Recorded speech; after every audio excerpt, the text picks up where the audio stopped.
پشاور کے علاقے فقیر گلے میں پولیو سے انکاری والدین نے اسسٹنٹ کمشنر کے گن مین پر گھر میں زبردستی داخل ہونے اور تشدد کا الزام لگا دیا۔ گن مین کے ایک شخص پر تشدد کی ویڈیو بھی وائرل ہو گئی۔ مزید تفصیلات جانتے ہیں پشاور سے نمائندہ ڈان نیوز عارف حیات سے۔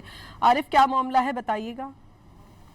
عارف سے بات کرنے کی کوشش کریں گے۔ پشاور کے علاقے فقیر قلعے میں پولیو سے انکاری والدین نے اسسٹنٹ کمشنر کے گن مین پر گھر میں زبردستی داخل ہونے اور تشدد کا الزام لگایا۔ گن مین کی جانب سے ایک شخص پر تشدد کی ویڈیو وائرل ہوئی۔ پشاور کے علاقے فقیر گلے میں پولیو سے انکاری والدین نے اسسٹنٹ کمشنر کے گن مین پر گھر میں زبردستی داخل ہونے اور تشدد کا الزام لگا دیا۔ گن مین کے ایک شخص پر تشدد کی ویڈیو بھی وائرل ہو گئی۔ مزید تفصیلات جانتے ہیں پشاور سے نمائندہ ڈان نیوز عارف حیات سے۔ عارف، کیا معاملہ ہے بتائیے گا؟ عارف سے بات کرنے کی کوشش کریں گے۔ پشاور کے علاقے فقیر قلعے میں پولیو سے انکاری والدین نے اسسٹنٹ کمشنر کے گن مین پر گھر میں زبردستی داخل ہونے اور تشدد کا الزام لگایا۔ گن مین کی جانب سے ایک شخص پر تشدد کی ویڈیو وائرل ہوئی۔